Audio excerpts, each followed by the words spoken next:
Hello and thank you for joining me. I'm out in the forest and we're going to get us a cheeky little camp out. Got the fire all lit up and we've also got a little visitor out here tonight. Do you want to say hello, Bepe? Hello every friend, happy to see you.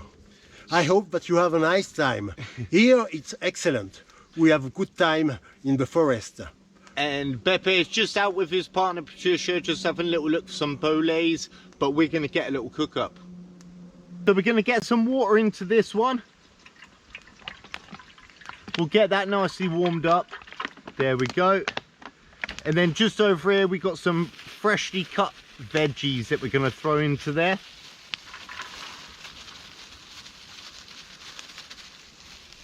And we're just going to bung that one next to the fire and let it do its little magic. Ciao ciao Adam. Ciao ciao, passez un bel soirée, ouais? Ciao. Ciao ciao, ciao ciao.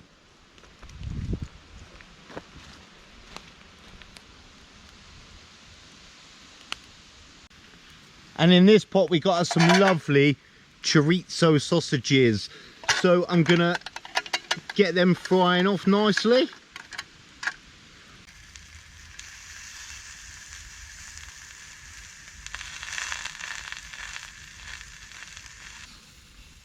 After those bad boy sausages have finished cooking off, we got some lovely freshly picked bolets. If you've seen one of my recent videos, you'll know just how fresh they are.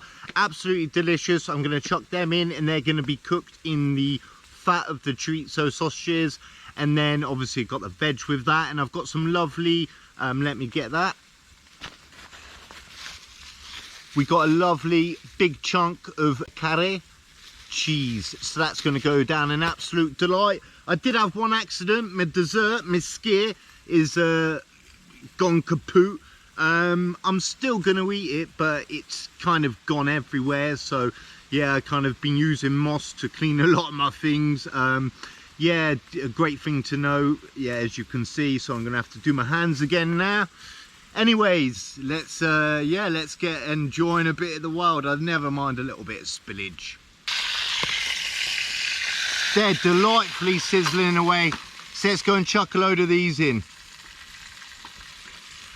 Whoa. And that's just going to taste so much.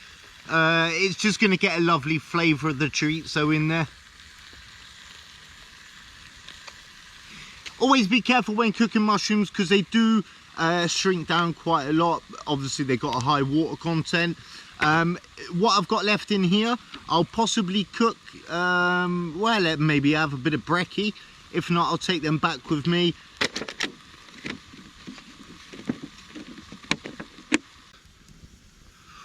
Ooh la la! Got the big knife out now. That's a bad boy, that, just for mixing it around. I've said this before, I use that for absolutely everything out here. Anyways, when you're cooking on a fire like this, you just want to keep dragging some little coals out, and that just keeps a nice heat under there. Give that a little blow or two if you need to, just to pucker the flames in the center up. And you kind of, as you can see, like I'm kind of at the side of the fire. I'm not actually like in the center or anything. What I do prefer doing is doing that method, but using 4 pegs and a Bunsen burner top, as I've shown before, and just scraping some of the coals and even sticks, flaming sticks, so on and so forth, underneath that. Oh, it's like stars in their eyes out here, if anyone knows it. Oh la la. I'm going to pucker that one up a little bit because that smoke's telling me it needs a little bit more oxygen. As I was saying, cooking on coals is definitely the preferred method.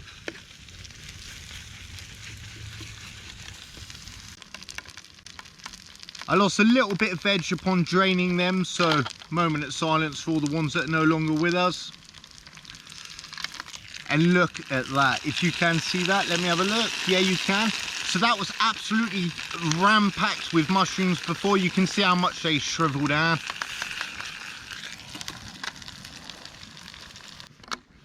Just like that, we got us a Michelin star dinner out here in the wild.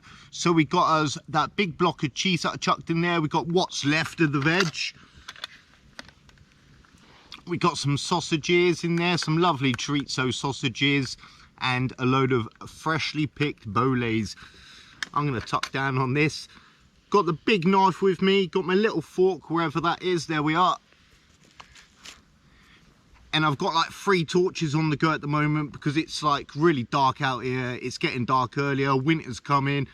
I was asked the other day, are you going to stop camping during the winter? Winter camping is my absolute favourite. There is nothing better than sitting under a tarp when it's raining. Survival trips are better. Everything for me when it comes to camping. I do like it in the summer, don't get me wrong. I like it all year round, but I really love winter camping. Guess that's my Cornish/English roots coming out. But yeah, if you were wondering somehow about that, yeah, I will be camping all winter around. Feel free to go through some of my old videos. Yeah, not much stops me. It just motivates me even more, to be honest. Anyways, without any further ado, I'm going to tuck down into this puppy.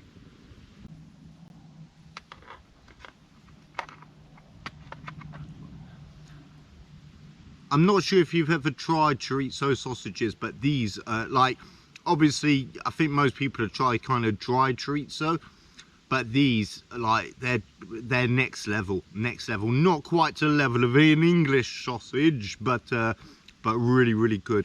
Give a lovely bit of flavour to those there bolets as well, which are tasting incredible.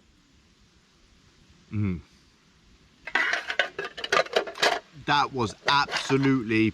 You cannot beat freshly picked food. When I do survival trips, yeah, people may look at it sometimes a bit like, oh, you know, you're eating stuff that you found or whatnot. Like, literally, you can't get fresher. Sometimes doing a survival trip is better than eating at home, you know.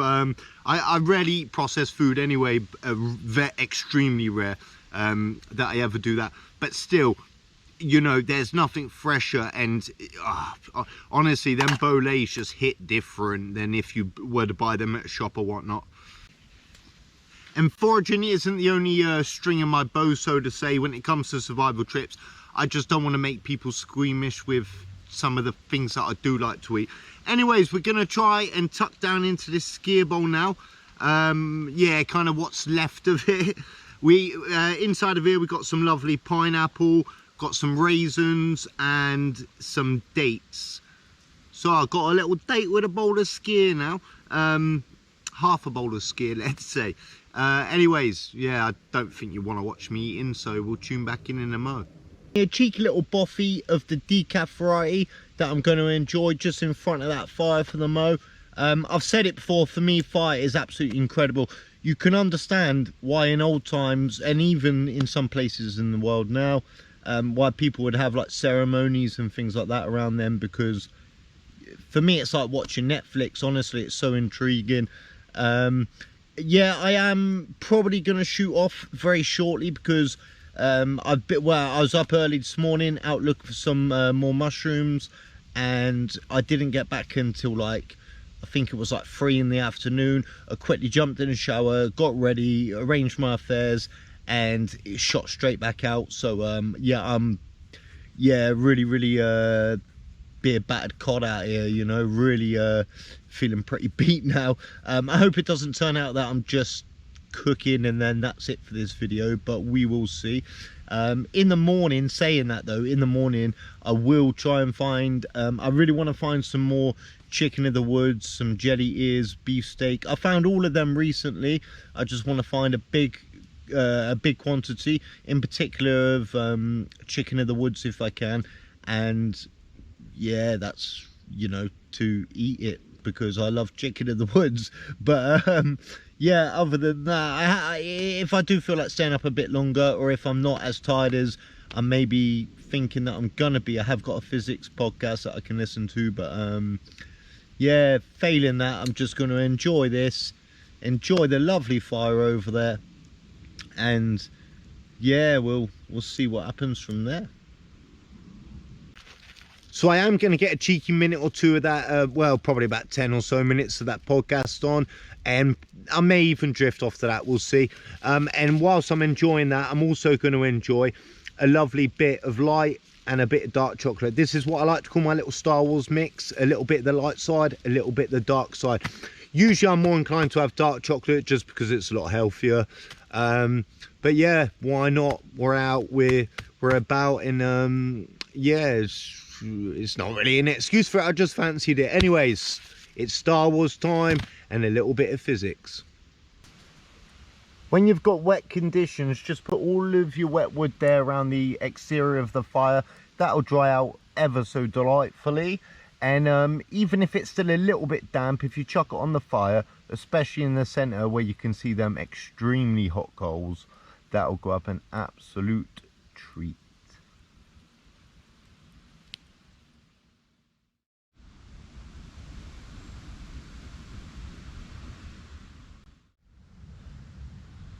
My trousers are quite wet around the bum area. I was going to dry them out next to a nice little fire, but yeah, I don't want to wait really, so let's get the day on. I only had this basic string here to hang out the top with last night. I was a little bit worried because we were due a bit of rain, but he held all firm. Nice. So looking for some chicken in the woods and that, as I've already said. But I have came across some more delicious bolets just out here. Yeah, if I show you just over here. Look at the size of some of them bad boys.